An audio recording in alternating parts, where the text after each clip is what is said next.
The chipped paint on the front door of the Victorian house peeled under Michael's hesitant fingers.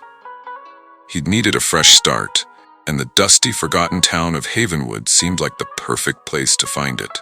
He'd bought the house for a song, its former owners having vanished years ago, leaving behind a treasure trove of forgotten furniture and cobweb-laden secrets.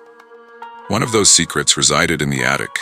It was there, tucked away in a massive, ornate wardrobe, that he found the dress. Crimson red, shimmering silk, it was more than just fabric. It felt like a whisper against his skin, a forgotten memory yearning to be remembered. Michael, a boy wrestling with a dissonance he couldn't name, spent his days unpacking, but his mind kept drifting back to the attic, to the dress. He told himself it was curiosity, a simple fascination with the relic of a bygone era. But deep down, a different feeling stirred, a yearning he'd carefully suppressed for years. That night, under the pale glow of the moon, the dress beckoned. He found himself drawn to the attic, his heart a frantic drum against his ribs. He picked up the dress, the silk cool beneath his touch. Shame warred with a burning curiosity. Could he? Should he? He closed the door to the attic, the click echoing in the silence. Stripping off his clothes, he held the dress up, its crimson a stark contrast to his pale skin. He hesitated, a single bead of sweat trickling down his temple. Then, with a deep breath, he slipped it over his head. The moment the silk settled against his skin, the world shimmered. A wave of heat surged through him, starting at his toes and rushing upwards, engulfing him in an impossible transformation. He gasped, his breath catching in his throat. He staggered towards the dusty mirror propped against the wall. The face staring back wasn't his. The angles were softer, the jawline more delicate. His eyes, once a muted brown, now shone with a captivating, almost ethereal light. His frame, lean and angular, blossomed into curves he'd only dreamed of.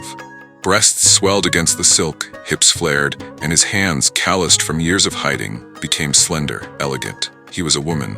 A strangled cry escaped his lips. He reached out a trembling hand to touch the reflection, to reassure himself that this was real. This was him, her.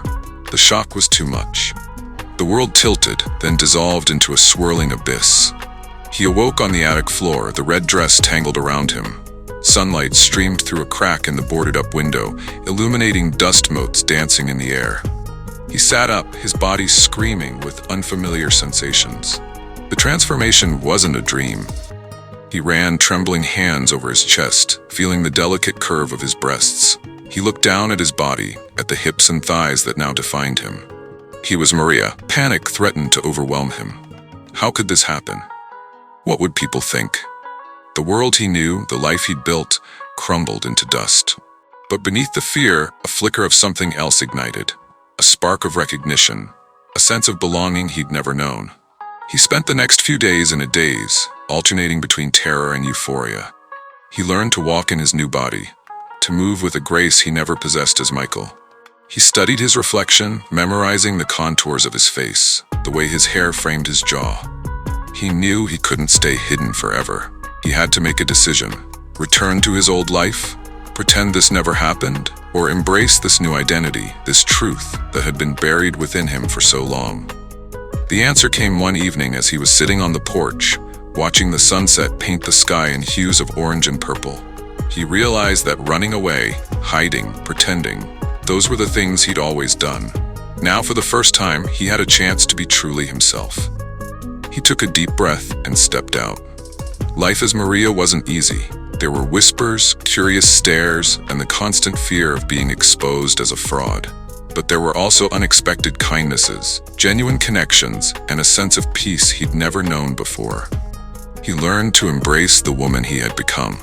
He found a job at the local bookstore, surrounded by stories of transformation and acceptance. He made friends, found solace in their company, and even, cautiously, began to let himself dream of love. He never quite understood how the dress had transformed him. Maybe it was magic, maybe it was something more profound, a catalyst that had unleashed the truth that had always resided within him. But one thing he knew for sure: the red dress hadn't created Maria. It had simply allowed her to finally step into the light. He was no longer Michael, a boy lost in confusion. He was Maria, a woman finding her way, one crimson thread at a time, in the dusty, forgotten town of Havenwood. And in that newfound identity, she was finally home.